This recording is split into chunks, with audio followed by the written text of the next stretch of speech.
pajamas. Okay. I couldn't. Song it is, but it is an actual song. Yeah. Okay. Fair enough. We're here. We're live. We're ready. All right, we're here. Bingo. We're live. Okay, we have to make a disclaimer. We're good. About last week's episode. The audio had a lag. We had some technical difficulties, and it was difficult to listen to, I understand. So bear with us. This week should be better, and we're going to try to not talk so much over each other, although that had a lot to do with the audio issues we were having last week. Apologies. Absolutely. So happy Sunday. Yep. I have to start out by sprinkling a little Christmas hate. Yes. So shortly after we recorded our last episode, it was literally November 16th, one day after the middle of November, a little bit inside 2 weeks before Thanksgiving, and Christmas shit was already being discounted.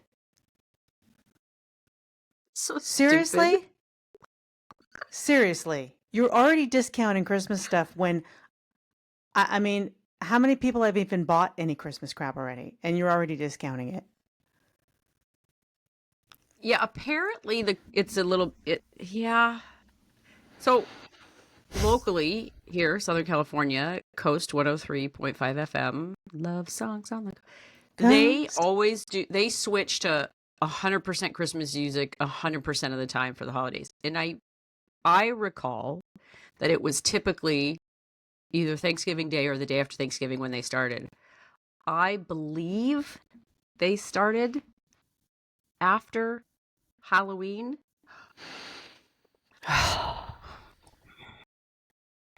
Christmas, stay in your lane. I'm going to say it again. Stay in your fucking lane, because this is getting ridiculous. There is a lady I work with, and it's very, very quiet, and I can only hear it as I'm like walking past her desk, but she has a stack of Christmas CDs. First of all, why are you using CDs? Like, you just go to a Spotify playlist. What is happening? But yeah, she's got Christmas music just quietly playing in her cubicle all day, and I'm not headphones. It's playing audibly loud. It's not loud, right? Like, I literally could only hear it if I'm walking past her cubicle. It is just very quiet at her cubicle. Oh boy. Oh boy. I don't like it. All right. Well, what are you sharing with me today? In honor of Thanksgiving, I thought I would share one of the Thanksgiving traditions that our family has it is weird, it is unique, but all I gotta say is don't knock it till you try it. My father, R.I.P. John, loved food. Thanksgiving was probably his favorite from a food perspective. And his family came from like Nebraska, and they made homemade candies. They had a candy shop. So all of there's a lot of butter and cream and richness to it. So we used to make this turkey, and you make the stuffing, you stuff the bird, and then there's a little bit left over. But he always made a double batch of stuffing, so that on Christmas morning, you could take the stuffing and you make patties, and then you fry it in butter. And then you eat stuffing patties that were fried in butter. Now, it's a very specific stuffing. It is the Petridge Farms blue package stuffing. And on the back, when you follow the recipe, it calls for, like, I don't know, a stick of butter, a little bit of onion, a little celery, sausage. And it always had to be Farmer John's sage sausage. Sometimes we'd do little pecans in there, or he'd do half the batch with a little pecan chips, half without. It is so good. It is so it's so bad, it's so good, but it is just it I mean, if you fry anything in butter, it's good, but man, you take bread and sausage and you fry it in butter and so that was our Thanksgiving tradition. That actually sounds delicious. And it reminds me of something I So saw recently. It was the same concept, except they put it in a waffle iron yeah, and I've then seen put it that. on a plate and smeared butter all over it. Or maybe they put butter on it and then put it in the waffle iron. But I thought, Oh, ooh, yeah. that looks interesting. Uh-huh. Yeah. Yep. Mm. And then also, I would just like to give a slight little PSA for a little situation that I had. I cooked some chicken and had a delightful little meal with my daughter, and then had some leftovers, and then went to go reheat the leftovers, stick it in the microwave, sat it down, went to go get my drink, sat down, took a bite, if you could see here, and the chicken exploded. I think there was probably like a little piece of skin on that little, and burned my face. Grease, fucking chicken. That hurt so bad. It was Yeah, very sad. I that's a thing for me is I always wait when the food comes out of the oven before I stick it in my mouth because it was just in like a 400-degree oven. It's still very hot. Yeah. Yeah. Well, it wasn't even that the rest of it was really that hot. It was just that little piece of, I think, like skin that was, you get the Mm-hmm. chicken breast. There's always like a little teeny. That was just the right spot where that was, because the rest of it wasn't that hot. It was just that little piece, and it fucking burst right in my face. Yeah. Yeah. Good to know. Good So tip for so pray for everybody. me. I got a lot on my mind. Um, Mm. Mm-hmm. so I watched a couple of documentaries this week on the Uh-oh. flicks. The Eddie Murphy documentary I haven't seen it yet. was Sounds like it's good. it is good. I was not aware that he has 10 children with 5 different women, including one of the Spice Girls. That would be Mel B, aka Scary Spice. Yes. Somehow I feel Also, like I knew that. yeah, maybe like you heard it somewhere along the line and then just kind of wasn't important, so you just Oh, whatever. shoved it right out of your Yeah. brain. Also, do you remember his laugh? Yes. He had kind of a, Yeah. well, he doesn't laugh that way anymore. He has a completely different laugh and he talks about it. He changed his laugh because it was starting to identify him. Comedians were making fun of him. It's like that was his thing, was his laugh. So he has a completely different laugh. And to be honest, I think he should have kept the laugh. I liked the laugh. That was his laugh. But, he didn't want to be known for that laugh. So when he's laughing in the documentary, you're like, what? That doesn't sound right. And I forgot how freaking funny Delirious was. They So peppered good. in a few clips, and that was for the time. How many times did we watch that? 100. It was so funny. It makes me want to go back and watch it again. Um, okay, the second documentary that I watched, and I wasn't even going to watch it because I was watching the Eddie Murphy documentary, and this one popped up. Like, here's what else you can watch. And there's a new Selena documentary. And I thought, do we need another one about her? Do we need another one? And I watched it, and it's her family telling her story. So it's pretty interesting. This is back before everybody had a cell phone. So it's a lot of home video footage, a lot of, it's that her family being interviewed. And something I didn't know about her, a couple things, she had to learn Spanish to do all those songs. She did not grow up speaking Spanish in her house. Yet here she is doing, Tejano, Latin, Spanish music. So she had to learn Spanish. And I guess maybe one of those things I had heard of and forgot or just didn't know, but she won a Grammy for Best Latin Album. So, I think I knew hey. that. But it's really sad. But worth watching. It's a story we know, but it's a lot of stuff you didn't know about her, and from her own family's perspective, which is it's just a different view on the whole thing. Did So you yeah, watch the Amy Winehouse documentary? I want to say I did, but I don't remember specifics So about it. But I think I did. She was a so mess. good, but also just so she was a hot mess. So good. I Yeah, feel like they she should was a have mess. titled it Daddy Issues. Mm, yeah, she was very talented, but So good. yeah, yeah. Yeah. Um, and the Selena one, you're kind of waiting because you know what happens, and they really do not give any airtime to the girl that shot her. They play the 911 call, they talk about what happened, and that's it. I mean, they mention her name in the context of the whole event, and then that's it. They don't do well, this is what happened to her. This, nope, done. It's like we're not focusing on that. We're not giving her any credit or any of our time. So, How old was she? 15, 16? who, Selena? Yeah. No, she was like 22. Oh, I thought she Yeah. was younger. No, she was 20, 21, around 22. Okay. Her sister was the drummer in the band. Her Okay. brother was a guitar player and I think a keyboard player. Her husband was the guitar player.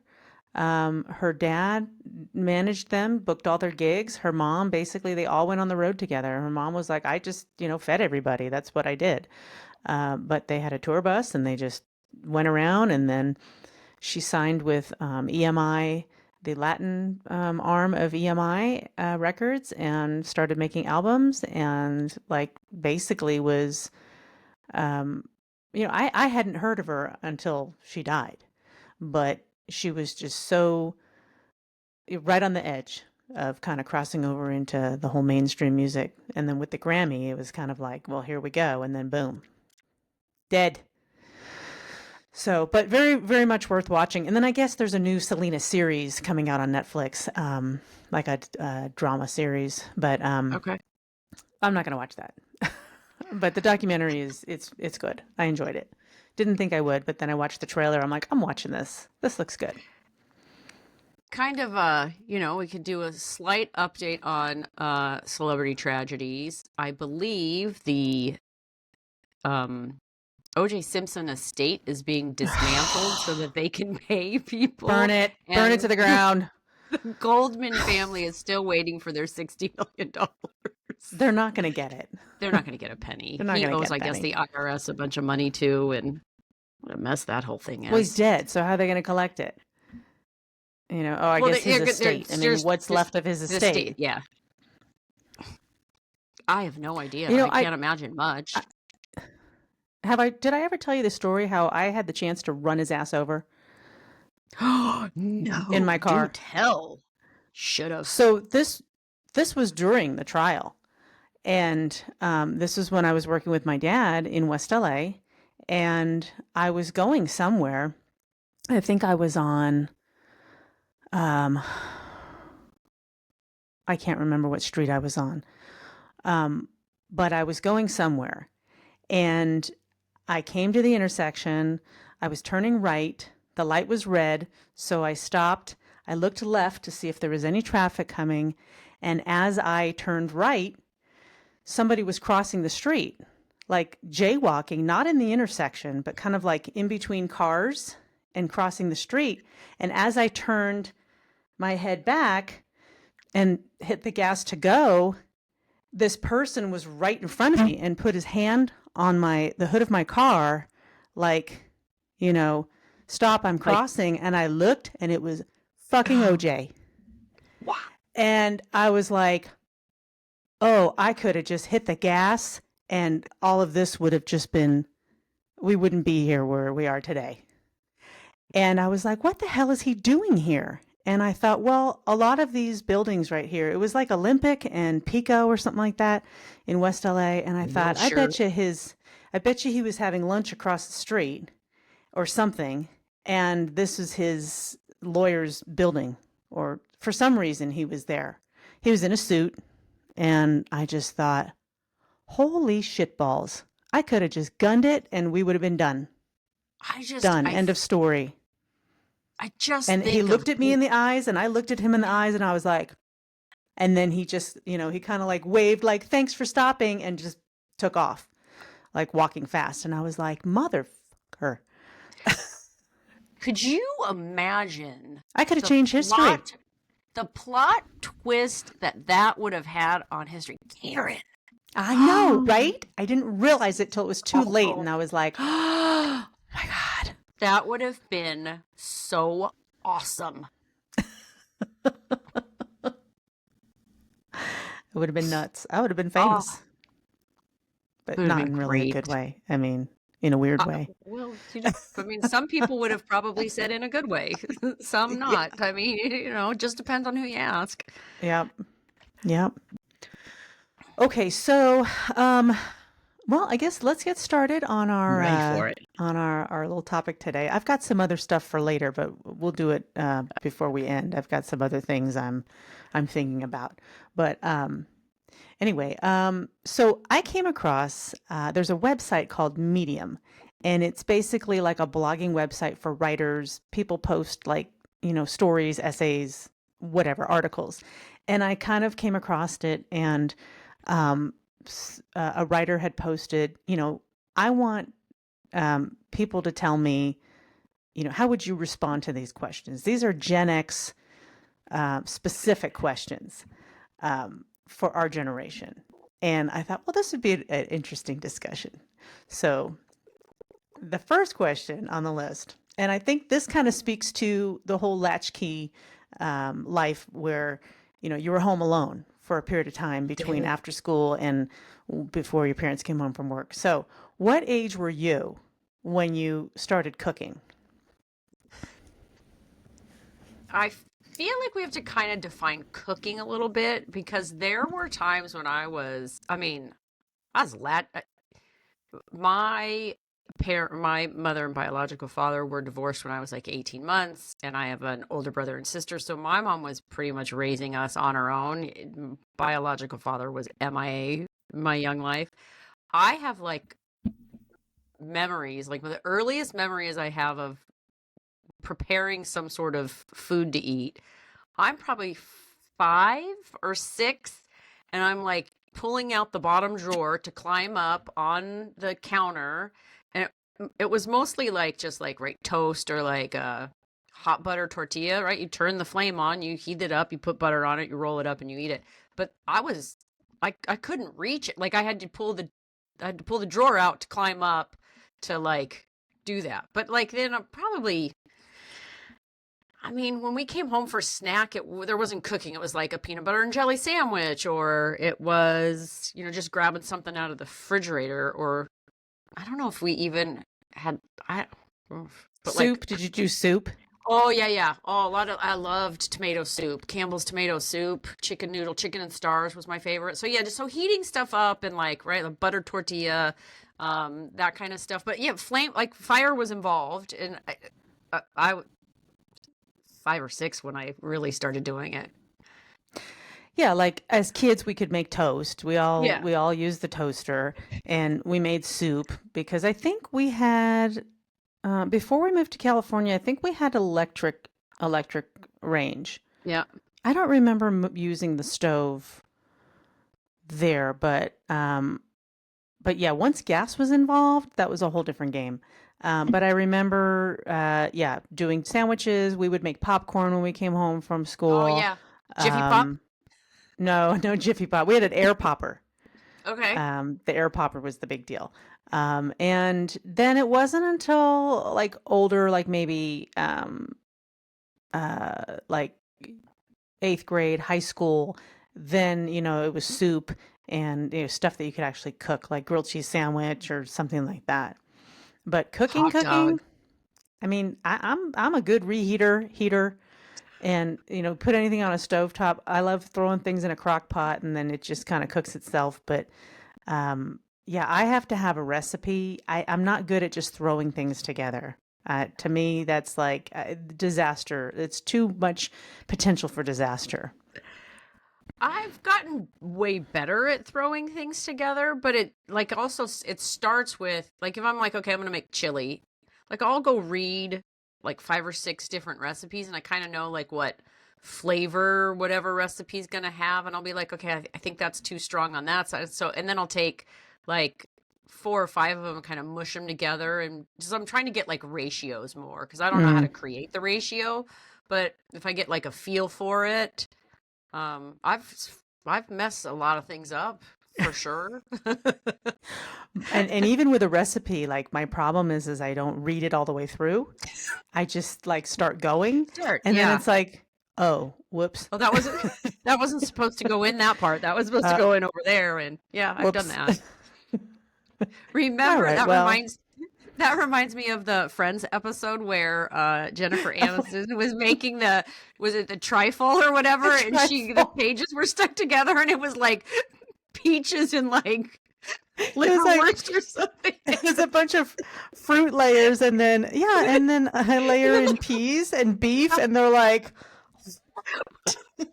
and of course, Joey was like, "It's pretty it's good." good. There's always one person There's that was like, always "I'll eat one. it." I remember, I remember one time Chrissy asking me if she could use olive oil instead of regular vegetable oil to make chocolate chip cookies. I was like, I don't think so.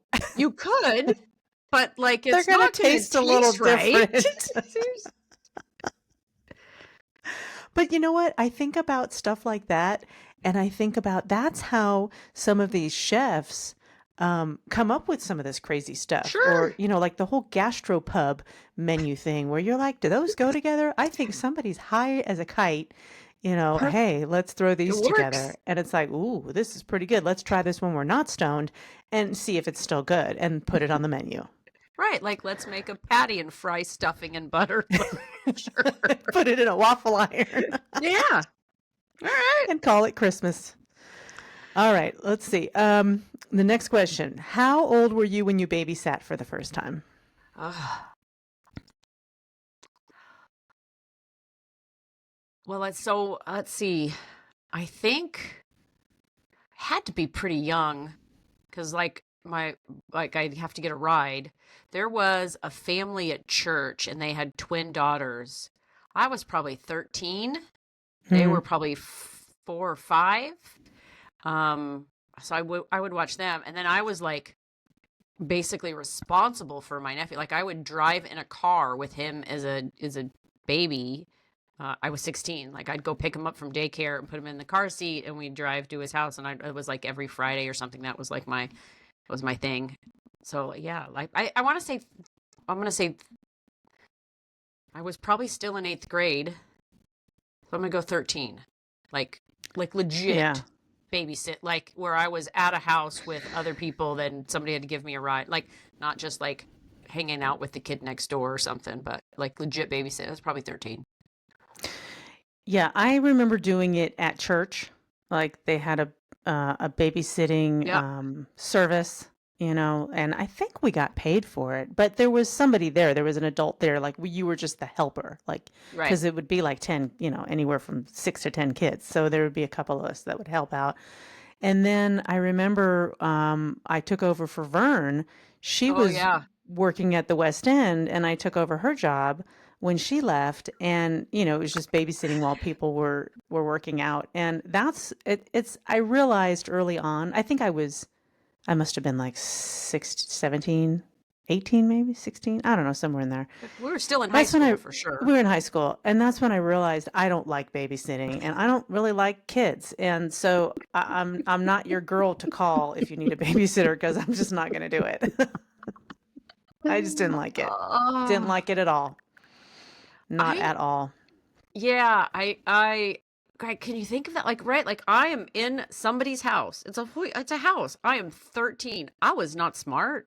I was maybe a little resourceful, but like I don't like what was I gonna do in a like I know how to use a phone, I guess, just being there to Hmm. be able to call 911. Like the 5-year-old twins were probably just as safe without me. Like that's I know. wild. Like I know. 13 It's years in like, eighth grade. you think about how young you are, and it's like, Yeah. would you have, like, okay, so as a parent, who watched your kids? So that yeah, we had some family and some like I don't know that we ever had to hire like an actual babysitter to come over. They would just go to a friend's house and like right like if we had something to do we'd be like, "Oh, just go across the street to the neighbors cuz they were there," Right, or they'd go to grandma's for the weekend. right, We had enough extra help that I don't think we ever really like paid for a babysitter. right. Um yeah, that's I don't know. Yeah, I don't know how much of that happens anymore. Yeah, it's weird, and it's like, you think about, yeah, let's just let the 12-year-old watch your kids. She can use the stove too. She's great. It's so I'm trying to think different. like yeah, I mean, probably leading right into next question was how old were you when you stayed alone for the first time? Hmm. Um like when I was in school, if I was sick, I at least third grade, so what's that? Eight, Third grade is nine? like, yeah, 8. 8, 9, I would like I could like if I was sick I could stay home, but like I had to call at a certain time and I always had to answer the phone and I wasn't allowed to leave the Hmm. house. I wasn't allowed to answer. There was all these rules. I didn't care. I just laid on bed watching stupid TV all day and made a bowl of soup. And then like like really home alone like okay, we're going out like you're here was probably same thing, right? 12 or 13. Hmm. And then overnight by myself, I was probably maybe a junior, for sure a senior in high school, so 17 or Hmm. 18. Yeah. Yeah, my mom, she went back to work when I think I was in 6th grade. So that's what, 12? Mm-hmm. Yeah. So, and then I had older brothers, so it wasn't like I was really alone, Yeah. alone.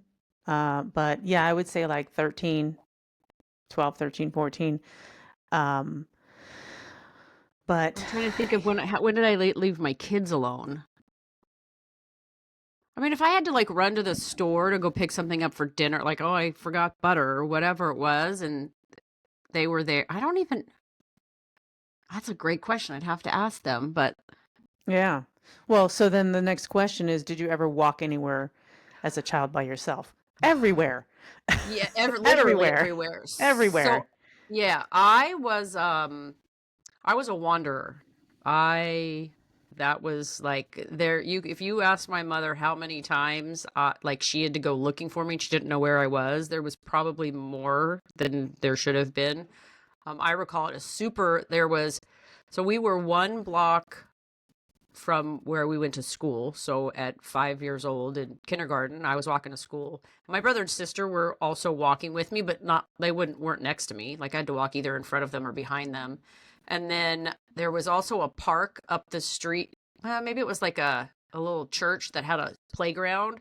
So I would go up the block to the playground, hop the fence, and like play in the playground. I'm for sure 5, and I would like walk 3 blocks down the street to go see if friends were home. Like I'd just leave and go wander off. I'd never like my parents never knew she never knew where I was. There was like right up there with the time where where I hid and fell asleep under the trundle bed where then she couldn't find me for like 2 hours. Oh God. Yeah. I'm Oh sorry, God. mom. We had that seven, oh, it's still there with the 7-Eleven Yep. on the corner. Yep. So we'd walk up there, and that seemed like it was so far. And then there was a grade school down like a couple blocks below where our house was. And Yep. so we'd take the bikes down there. And this was back before schools were all fenced in. So you could just take your bikes down and we'd ride them up and down all the handicap ramps and, all over the parking lot and Oh stuff yeah. and things like that. But, I mean, even like younger, when we were still in New Jersey, we walked all over the place. We had a cemetery that we played in. I lived We across the had, street from a cemetery. yeah, We'd we hop the had, fence and yeah. I mean, we were all over that neighborhood. So, um, it was like uh, when you heard the bell, it was, my parents had like a captain's bell from a boat, and they would ring that, and then we knew it was time to come home. Or, as it got The dark and the street street lights. lights came on, Yeah. yeah. So, but yeah, we went everywhere. It was, I don't know, just a different time. When Um, my kids were little, so our backyard backed up to the school that they went to. So obviously we walked to school because it was around the corner. And then, like it's from our house to like where the Little League field was half a mile. So sometimes we'd walk to that just because there was never the parking lot wasn't big enough. So it's like, well, we're gonna have to walk halfway anyways. Let's just go the whole way and save the trouble. Um, and then I don't, they had, Zach had a bike. Becca had probably one with training wheels, but she roller skated a little bit just around the neighborhood. Um, I don't know that they really walked anywhere other than like maybe to school or, yeah, all their friends were in the neighborhood. So they like we didn't like, going to Catholic school, all of our friends weren't necessarily in the neighborhood. Like right. you might have had a few that were in the neighborhood, but some of them were further away. So you had to get creative with like how you were going to go visit them and if your parents weren't home and Or you were just all going to meet somewhere like the mall right. or whatever. Yeah. Yeah. All right, this next one is I got some good stories for this next one. When was the first time you used a firearm? We were probably I was an adult for sure. We're not a gun family. Like the fact that I have firearms now, it makes my mother nervous. But I was definitely probably 25. It was before Zach was born. So 23, 23, 22, probably. Yeah, I don't. Yeah, Mine was probably shortly after we moved to June Lake because we had a gun range there. yeah, And nice. so a group of us would go out to the gun range, and we had this friend, Jeff. We called him the militia man.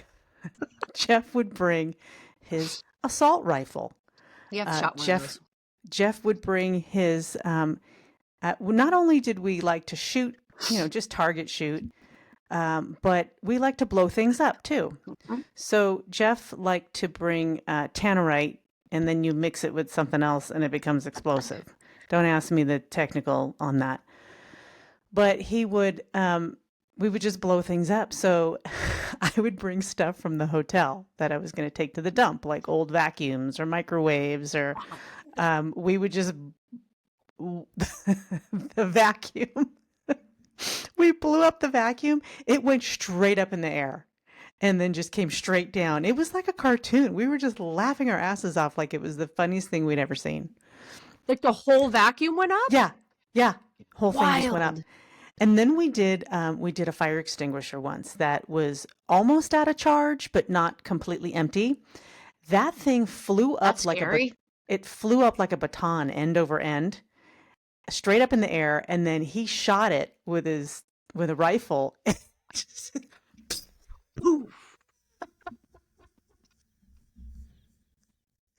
We just sat there laughing because literally it was like watching like a cartoon.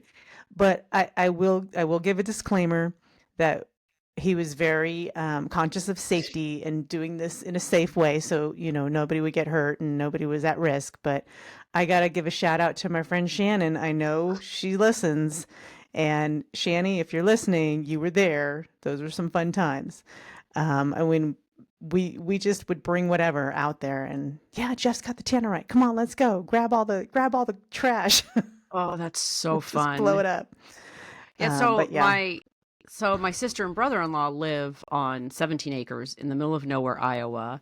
And so Zach and I went out one year to just go visit for a couple days, and they just like, "Hey, you want to go out and shoot some stuff?" I'm all, "Yeah, hell uh, yeah." duh. They brought some pumpkins and some squash and some other Yeah, stuff, and they just line it out. He calls the neighbor and says, "Oh, we're just gonna go out shooting. See you later." And so they know not to do anything, and just I'm like, this is amazing. Like I could yeah. just walk out to my backyard and just go shoot stuff. Like, that's what, Yeah, if you have 17 acres, you can do that. we'd bring, yeah, like right after Halloween, we'd bring all the old pumpkins out there. Like, Yeah. hey, you got anything rotting in your fridge? Bring it out, you know? And then people would leave, um, like the fluorescent clays. Uh, Mm-hmm. they'd like shoot a tiny piece off of it. So we'd go collect them all, the ones that were still pretty decent size, and we'd shoot all those. And, but yeah, that was fun. But yeah, blowing stuff up was fun too. Yeah. Um, I had all one right. year, I signed up for the gun range one year just to like get comfortable and make sure I knew how to do it. And it's, you just walk in and it's great. Mm-hmm.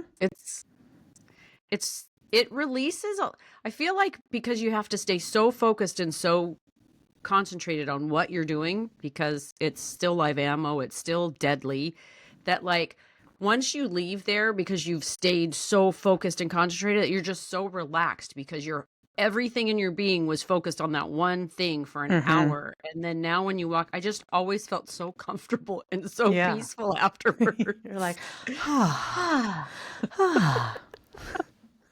All right. All right. Next one. How many fist fights have you ever been in? That is a great question. I don't think too many. I Like, have think, you ever punched someone square in the face? I've never punched someone square in the face. I grew up with brothers. You know, we hit each other. We yeah, like pulled each other's hair. We like kicked each other. But I don't think I ever got in like a knockdown drag out where I punched somebody in the face. You I know. think I did, but I was like young, like maybe 8 or 9. I remember me and Mm-hmm. Michelle Turnbull, shout out Michelle Turnbull, who was also with you on the Where Is This Person on the Bishop Montgomery alumni list. You were on it. Oh, good. I'm on the Yeah. MIA list. You are Not the on the anymore. MIA. So is Michelle Turnbull. Yeah, I remember us getting into I for sure I remember like grabbing her hand and like almost breaking her finger. I bit it so hard. There may have been a punch in that. But that's probably the only one I really remember where I definitely had some sort of fight with her. I don't remember what it was about. But yeah, I don't think I've ever punch somebody square in the face. Maybe some, yeah, same thing, brother. I had some scraps with him, but yeah, I don't. You get into a couple of yelling matches, but I shy away from that stuff. I don't like pain. So if something's going down, I'm not the person to call. I'm out. I'm Yeah. gone. I'm more likely to Um, like run away than, you know, 100%. than get punched in the face. Mm-hmm. Yeah. Yeah. Um, let's see. Let's go to the next one. How much do you care about other people's opinions?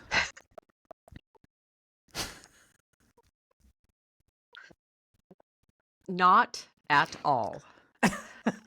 How did I know the answer to that question? I, it's a philosophical. On the surface level, do I care what people think about me? No, especially people that I don't know. Like, it doesn't impact me at all. Of course, I care what my friends and family think about me. Just on the, right? I hope they think that I'm a good friend or a good mom or they can count Yeah. on me for things. But like, if they think I'm fat or my hair looks weird, like, I don't care. I Right. know. I am very self-aware. You could say, Sharon, you need to lose 20 pounds. Yeah, I'm painfully aware of it. And Sharon, it's none of your you need to, business. it's not, yeah, I know. I get it. Yeah. Sharon, you curse too much. Yeah, I know. I'm well aware of it. I'm painfully aware of it. Like, there's not a lot you could tell me that I don't know. I can also be like, yeah, I know, I don't care. Yeah. Get There it? it's a yes and no question because, you Yes. know, I don't So want people to think that I'm cruel or mean or, you know, I want some people to horrible. think I'm cruel and mean, so they just stay away from me. But like you said, it's like what other people think of me is really none of my business. So, you know, you don't like me, you don't like me. It's You don't fine. have to hang out with me. You No. don't have to listen to my podcast. You can fuck right off into the sun. Anyway, I know people think that I'm loud and obnoxious and should shut the fuck up. I'm well aware of that. Yeah. But And I'm, that's your charm. yeah, That's your charm. sure. But you wouldn't be you if you weren't. You know, Fair. I'd be like, something's wrong. Why is she not talking? Why is she quiet? Something's wrong. Okay. How often did you talk about feelings with your parents when you were younger? This is a Not huge Gen X question once. because that was not something we did. We didn't sit down and say, well, how do you feel about this? It was, you know what? This is how it is. If you don't like it, too bad. Like it or lump it. Ooh. Yeah, dictatorship for sure. Like it No. or lump it. I mean, as we got older, yes, and we were adults, then you could have an adult conversation with your parents. But, you know, as kids, it was, this is the way it is. And I don't recall you using do the it. word feel ever. Yeah, true. I might have like cried and my feelings were hurt, but I probably didn't know what that meant. Right? Yeah, Or I mean, like, you know, your brother or your sister did something, made you cry, and but it wasn't like, how are you feeling, sweetheart? Are you okay? No, it was, okay, no, all right, let's, I'll tell your suck it brother to up. knock it off, but okay. It wasn't, let's have a 10-minute discussion about it. No, we didn't do Mm-mm. that. Uh-uh. No, no. No. Suck it up and get on out back on the field. Yep. Like, yeah, Yeah. yeah. Yep. That's one of the hallmarks of our generation. Is suck it up and get back out in the field. Rub some dirt on it and just get back out there. Just put it on a shirt. I'm sure somebody did. Okay. How often do you ask for help? Now, when I need it, because I don't need a lot of help, but when I need it, I am now, as probably maybe into my like 50s, will ask, right? Like if I can't get a jar open, I'm not so stubborn anymore. If Zach's around, I'm like, just do this for me. Like I'm right. Or it took so long for me to get to a place to ask for help because I would if you asked for help and somebody said no, that was like a dagger, and that I couldn't get past that. And like also, if somebody says no, like it's fine, it doesn't mean anything. But the like growth from my childhood and the PTSD from getting told no when asking for help. Well, and it's almost like you're personally offended. Like, why don't you want to help me? I'm Right. just asking for help. But like now, I walk into a store, I don't even bother looking. I'm like, excuse me, can you tell me where to find blah? Yep, right there. Okay, thank you. My time is worth something. I don't want to spend waste time wandering around looking for shit. So yeah, it's like, boom, help me, Obi-Wan Kenobi. You're my only hope. And I will. I offer too, right? Somebody's going like they're stressed out or they have a lot going on. I'm like, hey, if you need me, if you need me to go like pick something up from the store or run an errand for, like, you can act like I don't have a whole lot of commitments beyond working. So if you need some, like, nobody takes me up on it, which is also fine because I think a lot of people will say, yeah, totally, let me know. I'll take you to the airport. And then they're like, you're fucking out of your mind. I am not taking you to the airport. That reminds me of I think it was George Carlin. I think it was George Carlin that did a whole bit about, when someone passes away and people say, well, if there's anything you need, well, I could use my house painted. It's not my area of expertise, but sure. See who takes you up on that. Well, I could use my kitchen cleaned. Do my laundry. The dog needs a walk. Also, at the same time, I personally am not afraid to say, you're out of your mind. I am not doing that. Well, one of the shows that I was listening to, when people say, hey, what are you doing Saturday? Your first response should be, helping you. Why? Not, oh, nothing. What's going on? They're not inviting you over to make you dinner. They want you to help them move. They want you to take them to the airport or some other, shitty task that nobody wants to do. So, I'm yeah. also not, I have no shame in saying I'm not doing anything, but I'm not doing that either. Yeah. No, I'm sorry. Can't help you. So there Oh, is, so we shoot. all, I really could use the help. Oh, now what am I we, going to do? I don't know. Bye. nope. Call someone else. Yeah. So we, of course, love the Los Angeles Kings, and there is a meet and greet Wednesday, which is the day before Thanksgiving, Thanksgiving. the busiest travel day in the world, Ooh. which is already just bad travel in the Where general is the Los meet and Angeles area. greet? It is at the Los Angeles Convention Center. Oh, no, thank you. Anze Kopitar will be there from 3 to 4.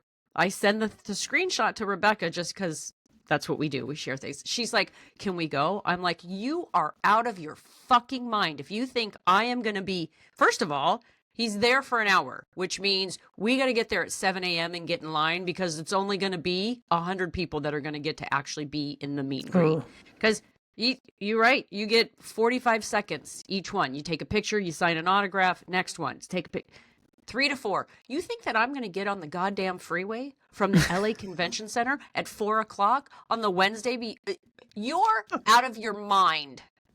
Not She can go. chance. She She is can an go. adult. She has a car. She can do whatever she wants. She can rope one of her little friends into going with her. Ain't going. Not Nope. happening. Not No, happening. never, No, never. no.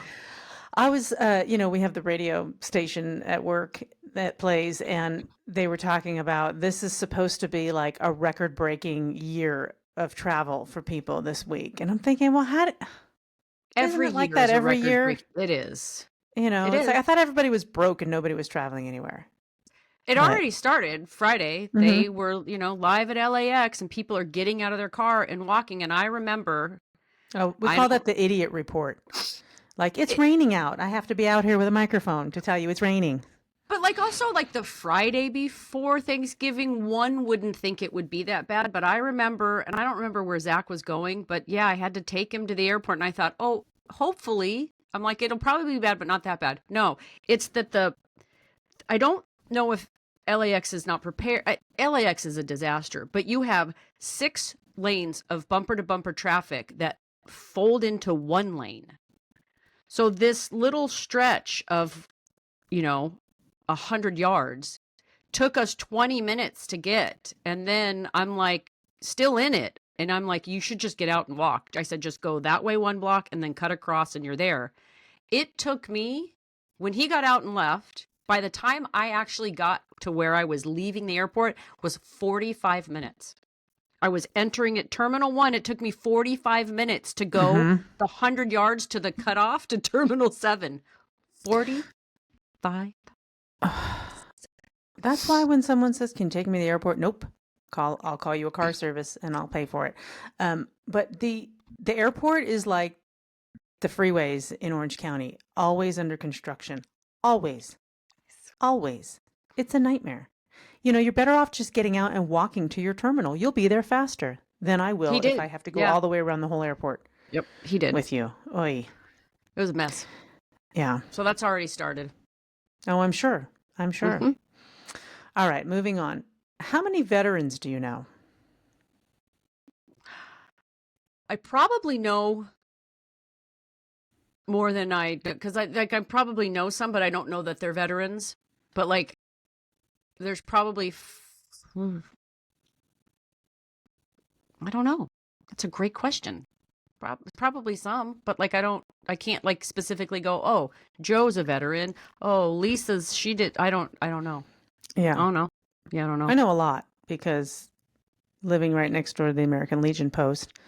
But yeah, I know quite a few. But I think that's one of those questions where it's like, how many people your age do you know that are veterans? Because, it's like our parents' generation, that was, you either went to college or you went into the service. Yeah. Or both. My dad did both. So, but now it's like it's not the same. A lot less. Yeah. It's a lot less of a thing to, go into the service right out of high school. Two of my cousins are veterans. Yeah, a lot of people. I know a lot of veterans, but that Yeah, I I don't guess it know. just I don't know depends what I don't on. know. All right. How often did you play outside of the house when you were younger? All All the day, time, every day, all day, as every day. often as I could. Mm-hmm. Yep. I mean, that's all we did. We didn't have video games. We didn't have cell phones. We We barely had barely, I was TV. going to say, we barely had TV. We had like four channels. And, you came home from school and it was mostly soaps that were on. Yeah. You had to Well, wait I till didn't want those to were watch those. over and then get into your cartoons or And whatever. also, you wanted to go fuck around because you couldn't fuck around once your parents got home. It was like time to get busy. So you'd come home, you'd eat a snack, and you'd go out, and they'd come home. Did you do your homework? Oh yeah, let me see it. Yep. Okay, I didn't do it. So yeah, it was that was like your 2 hours of freedom. Yep. You'd watch TV and then as soon as you heard the car, you'd run Yeah. upstairs and pretend like you were doing your homework the whole time. Or And you'd be then, outside playing, and you'd see the yep. car coming up the street, and then you'd You're start like, running damn, to I gotta yeah, go. yeah. I mean, we used to make up games. I mean, it was like we played kickball, dodgeball, but we also made up games too. Who does that anymore? You Yeah, know, we used to do shows put on we'd put skits. on plays. Yeah. They were so stupid. Yeah, or we'd get our construction paper out and we'd make fake food and play like restaurant or whatever. So that kind of stuff. All right, how coddled were you as a child? And by coddled, we mean spoiled, like you didn't have to do any chores, you didn't have to clean up your room, like your parents were like, "Oh, that's okay, sweetheart. You don't have to clean that up. I'll get it for you." I'm going to say No, that was 0%. zero. Yeah, there was, yeah. 0%. No. I mean, like I said, right? I was divorced, 3 kids. She was like, there were times I think, and I don't know if this again is a made up story or if, but my mom was a nurse. And I think like sometimes she'd have to do the graveyard shift. So Mm-hmm. she'd come home, check on and then she'd leave, go to work while we were home asleep. And like, I don't know if the neighbors, she'd just like put the neighbors on alert or if somebody would come. I don't even remember. I was asleep. I was 4. But yeah, it was survival of the fittest at that point. Yeah, I didn't get an allowance. We had to do chores for money. I didn't get a car when I was 16. Um, I did you get a know, car. but it was both my parents worked. Um, and part of that was it wasn't just that they couldn't give us what we wanted, but it was we're teaching you that You could life earn it. isn't yeah, life isn't doesn't hand you stuff. You got to work for it. So you better work, bitch, like Brittany says. So no, we weren't coddled, but I knew plenty of people and had friends that I felt were coddled. Maybe they weren't, or maybe their parents just had more money. But yeah, but Yeah. looking back, it's like none of that even matters. Who even cares? No. So, all right, last one. Did you get caught more or did you get away with more? I always got caught. I didn't get away with anything. And that, when people say, "Oh, I'm a really good liar," I look at them like that's not something to be proud of, you know? I would say I probably got away with that. If I'm going to say even draw, like there were a lot of things that I probably got away with, like I said, because nobody was around. And it wasn't like I was trying to get away with things, but like I just did. Um, and I think there's also a lot of it, right? Like my kids probably think, oh, I pulled one over on her. It's like, no, I knew. It wasn't I a big didn't enough issue care. where I'm going to do anything about it. I'm going to let you Right. have that win. And then I'm sure, tons of things that they did that I don't know about, and that's how it should be. I don't need Mhm. to know everything. Yeah. Just like As long as you didn't die, you don't we're need to know good. everything about me. All right. Well, that concludes our spin down Gen X. Ask I a don't know Gen what you call it. Xer. Ask a Gen Xer. Ask a Gen Xer. Yep. So what you? Philosophical Ask a Gen Xer. Yep. So what you talking about, Willis? I actually What you heard. talking Okay, about? so I heard on the radio on our radio station at work, the DJ was like, he said that he's like, "What you talking about, Willis? And there's a lot of people that don't even know what I'm talking about, Willis. And I was like, well, I do.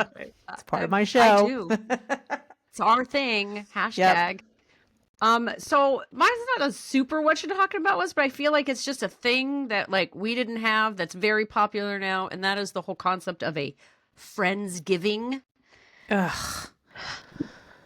Again, sentiment. Like, can we just have it like can it just be a party or like come over for dinner? Like, why does it have to have a theme and a title and a gimmick? And so I kind of did my 4 seconds of research, and the concept of a Friendsgiving is accredited to basically Charlie Brown's A Thanksgiving, where you have all the misfits that don't really have a home, which is strange that you have all these 5 They're and 6 children. and 7-year-olds They were all nowhere to children. go that have a meal with a talking dog. Well, no, they had a place to go, but they couldn't understand their parents because they talked like this. Womp, womp, womp, womp, womp, womp, womp, womp, womp, womp. And the dog made all the food.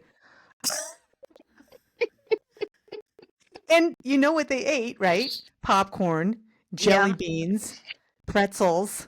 Kid food.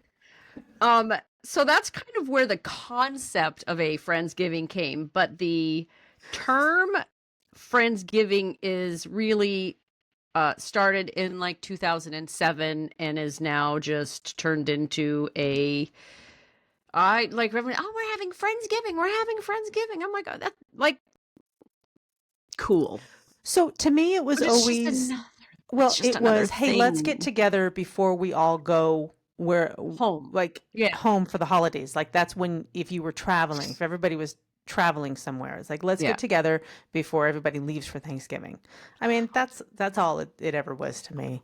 Or the opposite, right? Like, hey, let's all get together when you get home because we've all been away. And that's like Right. also to National Jukebox Day was officially established as the Wednesday before Thanksgiving, because the Wednesday before Thanksgiving is historically the drinkingest holiday, the day of the year across the nation, just kind of on a, right? Like you have big days like Thanksgiving or Yeah. like big one days, but the like consistency of drinking in bars across, if you took like the numbers, it is the Wednesday before Thanksgiving. Hennessy's in Redondo Beach.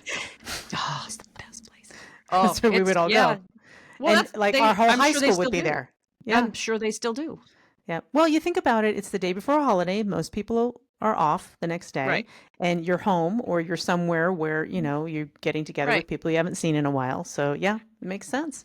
You're trying Absolutely to makes avoid sense. certain people, so you go see people that you don't want. It's Yep. it's a busy good. day, but yes. So Friendsgiving is and Good it to was know. officially added to Merriam-Webster's dictionary in 2020. Nice. So there's your And your 8 minutes of research. 6 seconds of research. Well, what you're talking about, Willis, because all of the Black Friday sales and things are coming up. So a lot of advertising is hitting me square in the face every time I open my phone.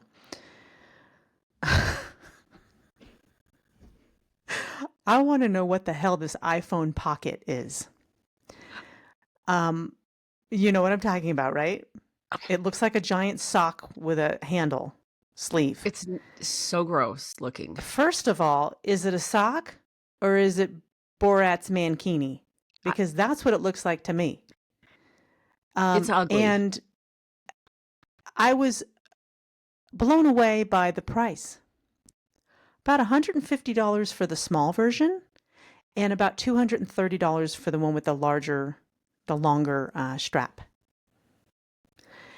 So apart from looking like a giant thong worn by a very hairy man in a movie, it also reminds me of, like, you could use that thing as a weapon.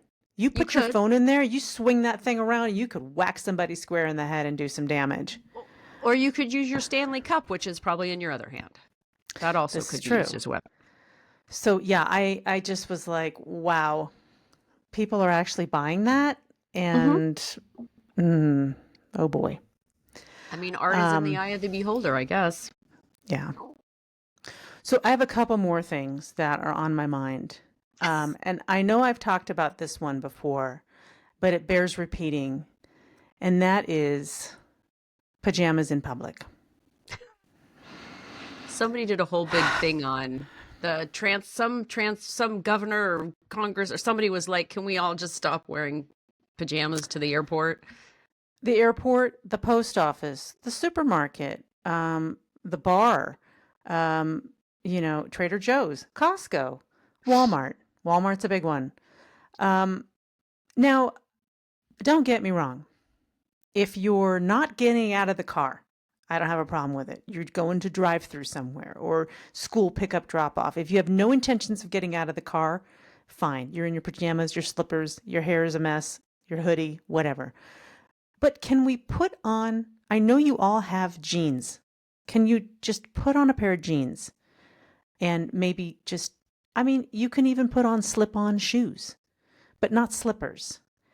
And I'll say that when I see someone in pajamas, in my mind, you're dirty and you smell.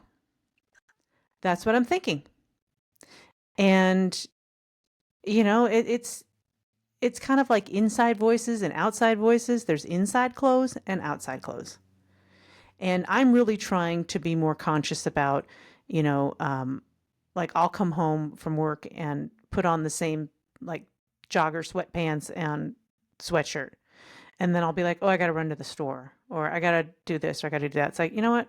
I'm going to put a pair of jeans on and at least look like I'm kind of making an effort, because it's too easy to just be, rolling around in those comfy clothes. I don't know. If I have to run to the store and I'm in sweats, I'm not changing into jeans. I'm running in sweats. Yeah. Sorry. But nice sweats. Not ones with bleach stains and holes in them and dog hair all over them. Yeah, they're usually they're presentable sweats. Right. Church is another one. Not that I go to church, but I think about it when I come home and I get ready to put on said comfy, and I think, do I have to go somewhere before? So I try and go do those things before I get into said comfy things. And if I'm going in the said comfy things, it's usually 8:30 at night. It's not peak shopping where people are looking at me going, ew. Yeah. But I have one more.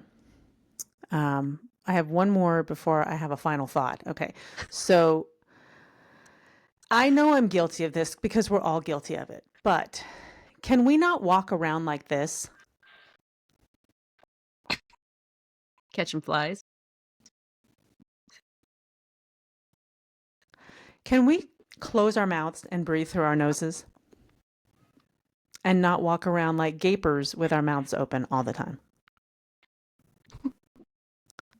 Start looking around. You can't unsee it now. I do a lot of deep inhales through the nose and exhales through the mouth at yoga. And so sometimes when I'm out in public and I feel myself starting to be annoyed, I just... Mm-hmm. So I hope that I'm not. There's just a lot of mouth breathing going on out there. And that's fair. I mean, you just probably not unsee it now. I'm really trying to breathe through the nose, keep my mouth shut. No one wants to see, smell, or hear my breath. Okay, I have one final thought. Okay. And that is, it's Thanksgiving week. It is. Time to be thankful.